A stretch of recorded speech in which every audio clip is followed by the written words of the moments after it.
क्या सच में इस बार अगर नरेंद्र मोदी सत्ता में आते हैं या फिर इलेक्शंस में 400 पार करते हैं तो वो हमारे देश के संविधान को बदल देंगे, मतलब कि इलेक्शन सिस्टम्स को बंद कर देंगे, जैसा कि हमारे पड़ोसी देशों में चाइना जैसे रशिया में हो रहा है।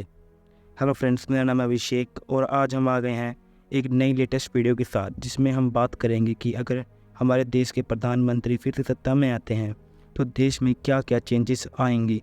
ये बात मैं गारंटी से कहता हूँ कि अगर हमारी वीडियो में बताई गई चीज़ों पर नरेंद्र मोदी ने बिल्कुल हल्का सा भी उसकी तरह काम किया तो हमारा देश आने वाले समय के अंदर सबसे ऊपर होगा। अगर हमसे कोई पूछे कि हमारे देश को सबसे ज़्यादा किस चीज़ के अंदर बढ़ोतरी करने की ज़रूरत है या फिर काम करने की ज़रूरत है, तो सबसे पहला नाम आएगा स्वच्छ भारत या फिर सफाई का। क्लीननेस पे हमारे देश को काम करने की बहुत ज़्यादा ज़रूरत है। हमारे देश के प्रधानमंत्री ने इस चीज़ पर पहले भी बहुत बार काम किया है, लेकिन हर बार ये आधे अधूरे में छूट जाता है या फिर कुछ बड़े क्षेत्रों में ही ये सफाई करके रह जाते हैं। जो होती है वो सब उसका पानी इसी में ही आता है, सब ये नालों में से, मेन नालों में से इधर ही आता है और ये सब जमा इसमें ही होता है सारा, और फिर ये सफाई होती है इसकी। आप इस चार्ट में साफ साफ देख ही सकते हैं कि बाहर सफाई के मामले में बहुत कम नंबर पर आता है, मतलब कि बहुत नीचे है, 180वें स्थान पर आता है और इसकी सफाई का स्कोर सिर्फ 18.9% है। दावा किया जा रहा है कि नरेंद्र मोदी जी इन आंकड़ों को कम करने की कोशिश करेंगे। सब चीज़ है, परेशान है इंसान, फिर भी यहाँ की सफाई नहीं होती। ईद हो, त्यौहार हो, आम दिन हो, यहाँ ऐसी हाल रहता है, इससे बुरा हाल हो जाता है।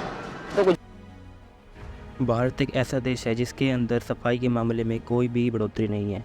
भारत एक ऐसा देश है जिसके अंदर गंगा यमुना नाम की नदियों को भगवान माना जाता है, लेकिन बड़ी बड़ी फैक्ट्रीज अपना पोल्यूशन इन नदियों के अंदर बहाती है, फिर भी सरकार इन्हें कुछ नहीं कहती है। ये देखकर हमें बहुत दुख होता है। इसी कारण हमारे देश को 180वां स्थान दिया गया है।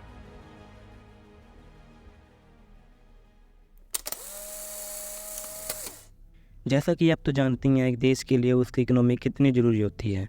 आप इस चार्ट में देख ही सकते हैं कि नरेंद्र मोदी जी के आने के बाद हमारे देश की इकोनॉमी में 3 गुना ज़्यादा बढ़ोतरी आई है।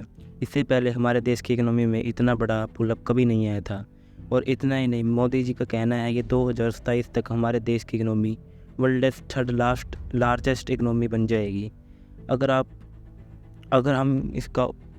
अगर बाई चांस इसका उल्टा हो जाता है तो हमारा भविष्य आज के पाकिस्तान के जैसा हो सकता है। इसकी एडवर्टाइजमेंट की बात की जाए, वो कितना फेमस है बाहर की दुनिया के अंदर, तो वो सबसे ज़्यादा टूरिज़्म से फैलता है या फिर टूरिज़्म से मशहूर होता है। हमारा देश भारत पूरे विश्व में 54वें स्थान पर आता है।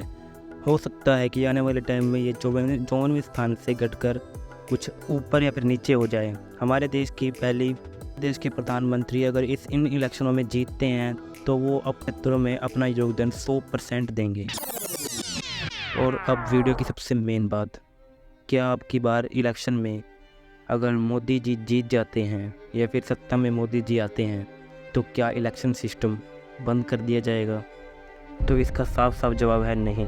ऐसा एक देश के अंदर बहुत कम होता है। वैसे ये पहले भी कुछ देशों के अंदर हुआ है, जैसे चाइना, रशिया। इनके अंदर प्रधानमंत्री ने ऐसा दावा किया है कि जब तक हम जिंदा रहेंगे तब तक हमारी सरकार रहेगी। ये होने के चांसेस बहुत ज़्यादा कम हैं। ऐसा भी नहीं कहा जा सकता कि ये बिल्कुल हो ही नहीं सकता है, ये हो भी सकता है। इसे करने के लिए एक प्रधानमंत्री को अपने देश का संविधान बदलना पड़ेगा। हमारे देश में संविधान बदलने के लिए भी कुछ कानून लागू होते हैं। अगर मोदी जी उन कानूनों को बदल देते हैं तो हमारे देश के इलेक्शन सिस्टम को भी बदला जा सकता है। इस देश को लोकतांत्रिक तानाशाही में भी बदला जा सकता है।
आपको क्या लगता है आपके बार इलेक्शंस में कौन जीतेगा? आप अपना ओपिनियन कमेंट्स में बताएं। और आज की वीडियो में सिर्फ इतना ही।